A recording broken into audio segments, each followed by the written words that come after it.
Isang pagpalang gabi po sa inyong mga kapatid. Yan po sa Majuro Christian Church. Ito po ang inyong Kuya Jun. At marahil nagulat po kayo dahil sa aking gupit, no, na napakanipis. At halos kalbo na. Huwag po kayong matatakot dahil ako po ito, no? Si ang inyong Kuya Jun. Nagpagupit po ako ng maiksi kay Ate Michelle po ninyo dahil napakainit po sa trabaho sa loob ng building. Kaya po sabi ko gupitan mo na ako ng halos kalbo na, no, semi kalbo. Pero presko po siya at mabilis naman pong humaba ang ating buhok. Mga ilang panahon lamang yan, haba na naman yan. At magandang gabi po sa inyo mga kapatid. At muli po ay nagpapasalamat tayo sa Panginoon dahil tayo po ay muling nagkasama-sama para po sa ating pulong panalangin at sa pagpapatuloy po ng ating pinag-aaralan sa ating serye tungkol po sa pagsamba sa ating tunay na Diyos. Tayo muna po ay dumulog sa Panginoon, tayo po ay manalangin. Panginoon Diyos, kami po ay nagpapasalamat sa gabi pong ito. Kayo po ang siyang manguna sa aming pag-aaral na ito at muli makita namin ang mga magagandang mga larawan at kahulugan at ibig sabihin, Panginoon, ng pagsamba na napakasarap para sa inyo, Panginoon, ang pagsamba na ito na amin pong maibigay sapagkat ito po yung hinahanap po ninyo sa amin. Maraming salamat din po sa pribilehiyo na kami po na inyong mga iniligtas ay magawa, Panginoon, ang pagsambang ito. Na sana po sa mayroong kalinisan, katapatan at tunay na pagnanais na ang pagsambang ito ay maibigay namin sa aming Panginoon. Turuan niyo po kami sa tulong po ng Santong Espiritu. Gabayan niya kami, turuan sa lahat ng katotohanan. Pangunahan niyo po kami sa pangalan ni Kristo Jesus. Amen. Okay. Sa pagpapatuloy po ng Exodo, doon po tayo nahinto, no? Sa Exodo chapter 15, natapos po natin yung verse 1 hanggang verse 10. No? Kung hindi po ako nagkakamali, ay siguro po ay sunod natin yung chapter 15 pa rin sa verse 11 to 18. No? Ito po ay kasama pa rin sa awit ng pagpapalaya na ibinigay ng Diyos sa kanyang bayang Israel. No? At tingnan po natin sa verse 11 to 18. Exodus 15. Samahan po ninyo ako sa Exodus 15. Okay? Exodus 15. Natatandaan po ninyo yung Exodus 15 verse 1 to 5, pagkatapos 6 to 10, and then 11 to 18. Tingnan po natin ito. Bahagi po rin ito ng awit ni Moises at awit din po ng Israelita, no? Nung sa kanilang pagtawid po ng dagat na pula pagkatapos po na sila bigyan ng pagtatagumpay ng ating Panginoon. 11 to 18 ayon po sa salin po ng magandang balita Biblia. Ito po ang sabi sa verse 11 up to 18. Ikaw, Yahweh, sino sa mga Diyos ang iyong kagaya? Sa kabanalay dakila at kamangha-mangha sa mga Himalay, di mapantayan. Sa kababalaghan ay di matularan. Nang iyong iunat ang kanan mong kamay, nilamon ng lupa ang aming mga kaaway. Sa iyong katapatan, bayan mong tinubos ay inakay. Tungo sa lupang banal sila'y iyong pinatnubayan. Maraming bansa ang dito'y nakarinig at sa takot sila'y nagsipanginig. Doon sa lupain ng mga Pilisteo nasindak ang lahat ng mga tao. Mga pinuno ng Edom ay nangagimbal. Matatapang sa Moab sa takot ay sinakmal. Mga nakatira sa lupain ng Kanaan, lahat sila'y naubusan ng katapangan. Takot at sindak ang sa kanila ay dumatal. Para silang bato na hindi makagalaw ng kapangyarihan mo'y kanilang namalas. Nang dumaan sa harap nila ang bayang iyong iniligtas, sila'y dadalhin mo, Yahweh, sa sarili mong bundok, sa dakong pinili mo upang maging iyong lubos. Doon sa santuaryong ikaw ang nagtayo at tumapos. Verse 18, ikaw, Yahweh, ay maghahari magpakailan paman. Ang Diyos ang magpala ng kanyang mga salita. Minsan iniisip ko po, no, ano kaya ang pakiramdam, no, ng kung isa sa mga Israelita na nakaranas po ng pagtawid sa dagat na pula ay tayo ang naroon. Parang napakasarap kung ano yung pakiramdam, no? Talagang mamamangha tayo sa nangyari, sa ibinigay ng Panginoon na himala, no? Na isang dagat na hinati sa gitna, and then lumakad sila sa tuyong buhangin, no? Yung pinakailalim po ng dagat, na para bang sa magkabilang gilid mo ay may malaking aquarium na nakikita mo ang magaganda at malalaking mga isda at iba-ibang kulay habang naglalakad kayo. And then at nung sila ay nakatawid na,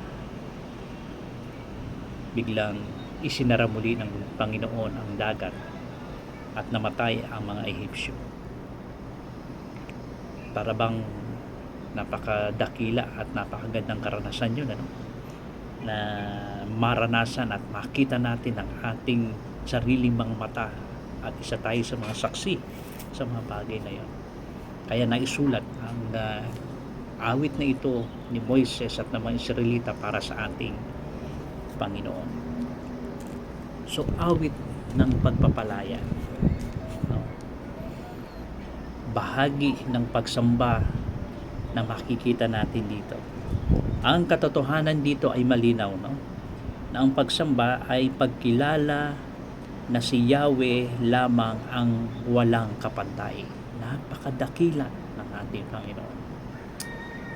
Wala siyang katulad, wala siyang kapantay na maikukumpara natin sa ating Panginoon. Wala sa lahat na tinatawag na Diyos ang maihahambing sa Kanya. Wala, ni isa. Ang kanyang kabanalan, kapangyarihan at pag-ibig ang dahilan ng papuri, no, na ibinigay ng kanyang bayan sa ating Panginoon. Talagang siguro talagang mapapaawit ka, no? Siguro talagang makapagbibigay ka ng papuri, pagsamba, paggalang sa ating Panginoong Yahweh kung isa tayo sa nakaranas at nakakita ng bagay na himalang ito na naranasan nila. Ang awit ay hindi lamang alaala sa nakaraang pagliligtas, kundi ito'y propesiya ng patuloy na pamumuno niya sa kanyang bayan. Alam po ninyo, habang binabasa po ninyo ang Biblia, lalo na po ngayon, ang binabasa ko ay natapos na po ako sa major prophets, no? Mula kay Isaiah, Jeremias, Panaghoy, Ezekiel, Daniel, and then pumasok na ako sa minor prophets, sa mga maiikling mga propeta na aklat, Siyas, Joel, Amos, Obadiah, Jonas, Mikas, Nahum, na talagang makikita po ninyo na talaga ang Panginoon ay, yes, ang Diyos po ay Diyos ng pag-ibig, Diyos na makatarungan, pero mararamdaman po ninyo yung puot din niya sa kasalanan. And then at the same time, makikita po ninyo na ang Diyos ay mahabagin, mapagbiyaya, na ang tipad niya sa kanyang bayan, kahit pa ulit-ulit sila sa pagsamba sa ibang mga Diyos, nagkakasala, kinakalimutan ang ating Panginoong Yahweh, ganun pa man sa bandang huli, nangingibabaw pa rin ang tipan ng Diyos sa bayang ito. Muli ay ibinabangon sila ng Panginoon at pinatatawad at naroon ang pagsisisi ng kanyang bayan, ay kanyang tinatanggap sila. Talagang makikita natin na ang Diyos ay talagang napakadakila. Walang kapantay, walang katulad na masasabi natin.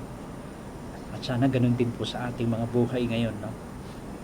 Na nung tayo manampalataya sa ating Panginoon Jesucristo, sa ating Diyos na dakila at makapangyarihan sa lahat. Sana nararamdaman natin at nakikita rin natin na talagang wala siyang katulad, wala siyang kapantay. Mapagbiyaya siya, mahabagin siya. At at the same time, siyempre, napupuot siya sa mga gawang kasalanan. Lalo na kung tayo po ay nagpapatuloy sa pagkakasala. Tandaan po natin, siya'y banal na hindi siya natutuwa sa bagay na ito.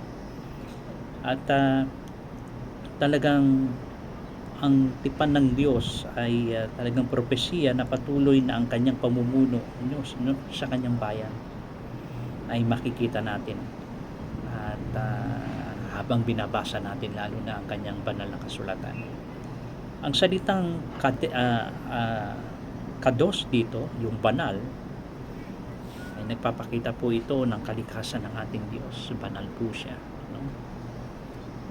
Kaya nga po nung siya po ay nakikipag-tipan o usap sa kanyang bayan, ay meron tayong tinatawag na tabernakulo noon, unang panahon. Kita niyo yan sa lumang tipan na merong dakong banal, dakong kabanal-banalan. Hindi ka basta-basta didiretso para madinig mo ang tinig ng Diyos o kausapin mo siya. At kapag dumarating ang kanyang presensya sa pamagitan ng makapal na ulap, kidlat, kung ano-ano, makikita natin na talagang yung kabanalan ng Diyos ay talagang hiwalay, no, sa atin, na siyang naghihiwalay para sa atin. Pero salamat dahil sa pamagitan ng Panginoon Jesucristo ay tayo ay nakakapasok na sa dakong kabanan-banalan dahil sa ginawa ni Kristo, sa pagpapatawad na ibinigay niya sa atin, ay napanumbalik niya yung ating pakikisama sa Kanya.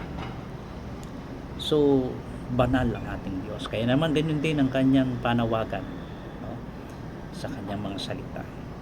Sapagkat siya'y banal, tayo din naman dapat magpakabanal, no, sa buhay natin, sa araw-araw. Ay sa tulong ng banal na Espiritong nananahan sa atin, yung ginagawa niya araw-araw, yung pagsasanctify niya sa atin, yung pagpapakabanal na ginagawa natin sa tulong ng banal na Espiritu ay hindi imposible para tayo ay mabuhay at lumakad po sa kabanalan sa tulong ng banal na Espiritu. So yan po ang ating Diyos. Siya po isang banal, lagi po natin tandaan yan. Isang Diyos na banal, kaya naman dapat lagi tayong maging malinis sa ating pakikisama sa Kanya, sa ating pamumuhay bilang tagasunod ng ating Panginoon. And then yung chesed dito, yung tapat na pag-ibig, ay mahalagang salita po ito ng tipan, no? Na ibig sabihin po, ang pag-ibig ay nananatili at nagtataguyod. Kaya nga po, bakit hanggang sa ngayon, no, ang Israel ay nandyan pa rin, no, kahit nakikita natin sa istorya ng hukom, ng aklat ng hukom, na paulit-ulit silang nagkakasala and then magsisisi, patatawarin ng Diyos, tatanggapin niya. Alam po nyo kasi ay nandun yung tipan ng Diyos sa kanila, na talagang makikita natin dito yung chesed na ito, yung tapat na pag-ibig ng Diyos, nung ibinigay ng Diyos ang tipan nila, ang tipan ng Diyos sa kanila, na ito ang isang mahalagang salita ng tipan na ibinigay ng Diyos sa kanila, na ang ibig sabihin yung pag-ibig na pananatili at pagtataguyod para sa kanila. Kaya naman hanggang sa ngayon nandyan ang Israel, hanggang sa huli ay talagang ipinangako ng Panginoon na sila ay bubuuin ulit ng Panginoon, ibabalik, pauunlarin, dahil yan ang pangako ng Panginoon sa Israel, no? Bakit? Kasi doon sa tipan na yon ay nandun din yung pag-ibig ng Diyos na ipinangako sa kanila. Nananatili ang pag-ibig na ito. And then yung goel, yung tinubos na salita, ay nagpapahiwatig po na ang Diyos bilang tagapagligtas na siyang tumubos o bumili sa kanyang bayan mula sa pagkaalipin, no? At ganun din ang ginawa niya sa atin. Yung pagtubos na ginawa niya sa atin, na binili tayo sa halaga, sabi nga ni Apostol Pedro. Hindi sa pamagitan ng mga nasisirang mga bagay dito sa mundo ito, kundi ang pinangtubos at pinangbili sa atin sa tamang halaga ay ang buhay, ang dugo mismo ng ating Panginoon sa Kristo. Yan yung tinatawag na goel o tinubos na salita rito, na nagpapahiwating na ang Diyos bilang tagapagligtas na siyang bumili sa kanyang bayan mula sa pagkaalipin. Dapat sana nananatili tayong alipin ng kasalanan, pero salamat, dito tayo sa gapos na ito, dito tayo pinakawalan ng ating Panginoon Kristo sa pamagitan ng kanyang kamatayan sa krus. So sa lahat ng ito, na ang pagsamba ay umaapaw sa pagkilala sa kanyang pagka-Diyos, sa kanyang pag-ibig at sa kanyang pamumuno sa kanyang bayang Israel. So ganun po pala ang pagsamba, no? Talagang tayo po ay nag-uumapaw na maibalik natin ang pagbabalik, no? Na paulit-ulit na dadakilain natin ang kanyang pagka-Diyos, luluwalhatiin natin siya, sasampahin natin siya, at ang kanyang pag-ibig at ang kanyang pangunguna o pamumuno sa atin, no? Sana sa pagsamba natin ganun ang ating nasa sa puso natin, na talagang dakilain natin ang pagiging Diyos ng ating Panginoong Kristo. Sariwain natin lagi ang lalim, lawak, ang haba ng pag-ibig ng Diyos sa atin at yung kanyang pamumuno o pangunguna sa ating mga buhay. Sa ating buhay, ang pagsamba ay hindi lamang salamat sa mga nakaraan, kundi ito'y pagtitiwala na siya ang patuloy na hahawak sa atin, no? Yun ang pagsamba na mayroon tayo.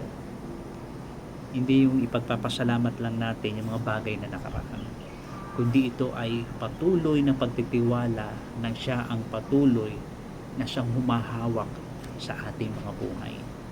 Ang awit ng Israel ay awit din natin. Si Yahweh ang nagligtas, si Yahweh ang nagmamahal, si Yahweh ang maghahari magpakailanman. Yan ang awit ng Israel, at ganito rin po ang awit natin, bawat isa, no? Na ang ating Panginoon ang siyang nagligtas sa atin, siya ang patuloy na nagmamahal sa atin, at siya rin ang maghahari, no? Magpakailanman. Yan ang ating Diyos. Kaya Panginoon, ikaw ang walang kapantay sa kabanalan at kabutihan. Salamat sa iyong tapat na pag-ibig na hindi magwawakas. Turuan mo po kami na umawit ng papuri, hindi lamang dahil sa iyong mga gawa, no, sa nakaraan, kundi sa tiwala na ikaw ang maghahari magpakailanman. Napakasarap alalahanin po ang dakilang karanasan ng Israel, ng bayan ng Diyos, sa pagbibigay ng tagumpay laban sa Ehipsyo, at nang sila'y makatawid po sa dagat na pula, sila'y iniligtas ng ating Panginoon. Wala po itong pagkakaiba sa naranasan natin pagliligtas ng Diyos sa atin nung tayo po ay makita natin ang ating mga sarili na ipinakita ng Diyos ang ating kalagayan bilang isang taong kasalanan na walang magagawa sa ating mga sarili para iligtas ang ating sarili. Pero salamat, ating Panginoon na siyang nagbigay ng buhay para sa atin, na siyang nagmahal para sa atin, na siyang umahawak sa atin, at siya rin ang maghahari magpakailanman sa ating mga buhay. Kaya nawa po ay lagi nating pagpasalamat ang kanyang tapat na pag-ibig na hindi nagwawakas at turuan tayo ng ating Panginoon na umawit ng papuri na hindi lamang dahil sa iyong mga gawa sa nakaraan, kundi yung sa tiwala na siya ang maghahari sa atin magpakailanman. Kaya napakasarap po na sambahin natin ang ating Panginoon. Sama-sama natin pagsamba. Alam po ninyo, yun ang namimiss po naming mag-asawa. Bagamat meron po kami tuwing linggo, kaming dalawa, minsan kaming tatlo, kasama si Kuya Ogie natin, si Kuya Roa. Nagkakaroon kami ng pag-aaral ng salita ng Diyos, umaawit kami, and then nagbabanal na hapunan kami bilang pagsamba sa ating Panginoon. Pero nakakamiss din po pala yung mas marami na gaya po ng ginagawa natin yan sa Majuro Christian Church. Kaya minsan kung loloobin ng Panginoon, makakita po kami ng magiging isang pamilyang iglesia na madadaluhan po. At sana ay muli ay bigyan kami ng Panginoon. O hindi naman, may pagkakataon na pumasyal kami dyan sa Marshall Island kung loloobin ng Panginoon, na muling maranasan po ang pangmaramihang pagsamba natin sa Panginoon. Nakasama po kayo. Pero purihin natin ang Panginoon. Nawa po habang pinag-aaralan natin ang serye ng pagsamba sa tunay na Diyos, ay mas lalo po tayong lumalago sa paraan po ng ating pagsamba sa Kanya ng sama-sama, at gayon din sa ating personal na pagsamba para sa Kanya. Araw-araw pwede po natin gawin na siya po'y sambahin sa pamagitan ng ating buhay. Pwede tayong umawit, manalangin, habang binabasa natin ang Kanyang mga salita, binabalik-balikan ang mga kabutihan, pagmamahal niya, ang Kanyang pangunguna sa ating buhay, paghahari niya sa ating buhay. Anytime, kahit saan, pwede natin gawin na siya isambahin natin sa Espiritu at katotohanan. Kaya nawa po, gamitin ng Diyos ang mga mensaheng ito, mga pinag-aaralan natin sa mga paglalarawan at pagbibigay pa ng iba't ibang mga kahulugan at malalim at matamis na ibig sabihin po ng pagsamba natin para sa Diyos. Tayo po'y manalangin. Panginoon, salamat po. Nawa po kayo ang patuloy na magbigay ng pagpapala ng mga salita mong amin na pag-usapan. Kayo po ang mabigyan ng kaluwalhatian, mabigyan ng pagsamba dahil sa inyong dakilang pagmamahal, dakilang kabanalan, sa inyong pangunguna sa amin at paghahari magpakailanman. Nawa po patuloy mong ingatan ang bawat kapatid sa Panginoon sa Majuro Christian Church, ang mga trabaho, pag-aaral, pamilya, ano man ang aming mga ginagawa, pangunahan niyo po kami. Salamat po sa walang hanggang pag-ibig mo at paghahari mo sa aming buhay. Nawa po patuloy na ikaw ay aming sambahin, paglingkuran, sapagkat wala kang katulad, napakadakila mo aming Panginoon. Ingatan po ninyong bawat isa at pagpalain mo ang mga salita mo sa aming mga buhay at maging pagpapala ito para sa bawat isa. Salamat po ng marami, salamat sa inyong biyaya, salamat sa inyong habag at pagmamahal. Ingatan po ninyong bawat isa at patuloy na pagpalain. Pagdating ng araw ng linggo ay muling sama-sama kaming sasamba, magbibigay ng papuri at pasasalamat na ikaw ang aming Diyos na patuloy namin pinagtitiwalaan na maghahari sa amin magpakailanman. Maraming salamat po sa tagumpay na ibinibigay po niyo sa amin sa bawat sandali ng aming buhay. Purihin ka at pasalamatan ka sa pangalan ni Jesus. Amen. Maraming salamat po mga kapatid. Patuloy po tayong magdalanginan sa Panginoon at patuloy po kayong ingatan at pagpalain ng Diyos at mas lalo pang lumago sa Kanyang mga salita sa ating pong pamumuhay. Pagpalain po tayo ng ating Panginoong Jesucristo. God bless po.